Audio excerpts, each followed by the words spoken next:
මේ දෙපැත්තේ තියෙනවා ගැරුප්පුවක් තියෙනවා පිහියක් තියෙනවා. ඒකට අපි කියන නමක් තියෙනවා. මේ ටේබල් දෙක ළඟ ටේබල් එකේ අපි ප්ලේට් එක ළඟ තියෙන ගැරුප්පුවයි පිහියයි අපි ඒකට කියනවා table folk and table knife කියලා.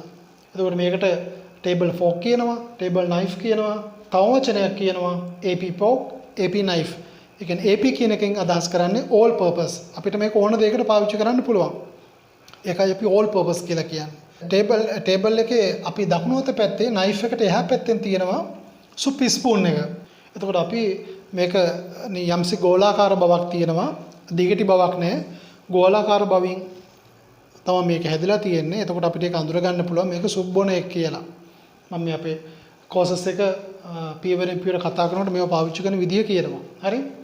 එතකොට ඊළඟට තියෙනවා එතනින් එහා පැත්තට තියෙනවා සලාඩ් නයිෆ් එක තියෙනවා. මෙතන සලාඩ් ෆෝක් එක තියෙනවා. සලාඩ් නයිෆ් එක කියන්නේ සලාඩ් ෆෝක් එක. දැන් මම මෙතන මේ ලේඅවුට් කරලා තියෙන්නේ ඊට සුළු ප්‍රමාණයක්. මොකද අපේ ෆෝකසස් මෙනු එකට අදාළවයි මම මේ ලේඅවුට් එක කරලා තියෙන්නේ. නැත්තම් තව මේකේ මීල්ස් වැඩිපුර මස් මාළු වර්ග වැඩිපුර ඒවා. එතකොට පාස්තා වර්ග වැඩිපුර එන ඒවා. આવොත් එම මේ තව සෙටප් එක මෙහාට එක්ස්පෑන්ඩ් වෙන්න පුළුවන්.